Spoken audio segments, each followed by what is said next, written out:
राजस्थान के कोटा की भूतिया हवेली। यह कहानी राजस्थान के कोटा शहर की एक भूतिया हवेली के बारे में है। यह हवेली राजा महाराजा के समय में बनाई हुई थी, लेकिन पिछले 18 सालों से इस हवेली में आज तक कोई भी रहने के लिए नहीं आया है। इच्छा होने पर भी इस हवेली में कोई भी नहीं रह पा रहा था, क्योंकि लोगों का कहना था कि इस हवेली में भूत प्रेत का साया है। जब अजीत सिंह को इस हवेली के बारे में पता चला तो उसने तय किया कि वो इस रहस्य को जानकर ही रहेगा। क्यों लोग इस हवेली में नहीं रह पा रहे हैं? उसने मजबूत इच्छा शक्ति से हवेली में रहने की पूरी तैयारी कर ली। जब उसने हवेली के अंदर जाने के लिए पैर आगे बढ़ाया तो दरवाजे से किसी अनजान व्यक्ति ने उसे रोक लिया और नजदीक जाके बोले, कौन हो आप? इधर किधर जा रहे हो? इतना कहा। अजित सिंह ने जवाब देने के बजाय उसने सामने सवाल किया, जी आप कौन? मेरा नाम दीपक बाविस्कर है और मैं यही पास में ही रहता हूँ।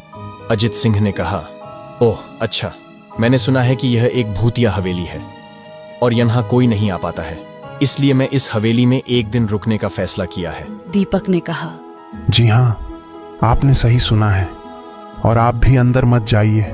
मेरी माँ ने तो आप भी वापस लौट जाइए, यहाँ बहुत खतरा है। यह सुनकर अजीत सिंह खुश हो गया, जैसे उन्हें कोई लॉटरी लग गई हो। दीपक ने उसकी खुशी को देखकर बोला, आप क्यों खुश हो रहे हो? आपको तो भूत का नाम सुनकर डर लगना चाहिए। अजीत बोले, शायद आपको पता नहीं होगा कि मैं भूत प्रेत में काफी दिलचस्पी रखता हूँ। अगर इस हवेली में भूत है तो मैं अंदर जरूर जाऊंगा और सारी सच्चाई का पता भी लगाऊंगा। इतना कहकर अजीत सिंह उस हवेली में चले गए। अंदर जाके अजित ने अपनी बैग को साइड में रखा और हवेली के चारों ओर देखने लगा। सारे रूम भी चेक कर लिए। बाद में ड्राइंग रूम में आके सोफे पर बैठ गया। उसने वहां बैठकर दारू के 2-4 पैग भी पिए। वही अचानक उस रूम में लाइट का एक बल्ब चालू बंद होने लगा, लेकिन अजीत ने उस पर ध्यान नहीं दिया। थोड़ी देर बाद दूसरा बल्ब चालू बंद होने लगा, फिर तो हवेली की सारे लाइट चालू बंद होने लगी। यह सब देखकर अजीत अपनी जगह पे खड़ा हो गया और संपूर्ण सावचेत हो गया। तुम जो भी हो सामने आकर के बात करो। वहीं एक बड़ी परछाई उसके सामने आई। अजित ने उस परछाई को देखकर बोला, कौन हो तुम और क्यों मुझे मारना चाहते हो? तुम्हारी भूल के कारण। मेरी भूल? मैंने कौन सी भूल की? इस हवेली में आने की भूल। मैं किसी को भी इस हवेली में खुश नहीं देख सकता। लेकिन क्यों? आज से 18 साल पहले इस हवेली के मालिक ने मुझे यहीं पे मार डाला। मेरी कोई गलती भी नहीं थी।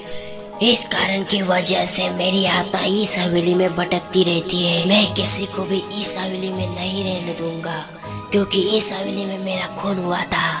इस हवेली में जो भी रहने के लिए आएगा उसकी मौत होगी। अजित ने कहा, मैं तुम्हें तुम्हारे असली रूप में देखना चाहता हूँ। वो परछाई ने जवाब दिया, तुम्हें मारने से पहले मैं तेरी यह इच्छा अवश्य पूर्ण करूंगा।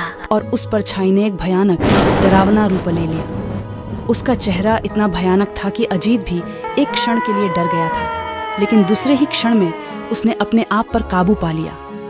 बाद में इसने अपनी जेब में से सफेद पाउडर निकाला और उस भूत के ऊपर फेंक दिया। भूत के ऊपर पाउडर पड़ते ही वो जलने लगा। बड़ी बड़ी ज्वाला उठने लगी। वो बहुत जोर जोर से चिल्लाने लगा और बाद में पूरी तरह से जल गया। उसके बाद अजीत ने चैन से सांस ली और वहीं पर सो गया। दूसरे दिन सुबह जब अजीत को सही सलामत हवेली से बाहर आते देख दीपक को आश्चर्य हुआ। दीपक ने अजीत से पूछा, तुम कैसे जिंदा हो? जब अजीत ने अर्जुन को कल रात को घटी घटना को पूरी तरह से बताया और बोला, अब यह हवेली भूतिया हवेली नहीं रही। दोस्तों, आपको यह कहानी राजस्थान के कोटा की भूतिया हवेली कैसी लगी? प्लीज हमें कमेंट करके जरूर बताएं।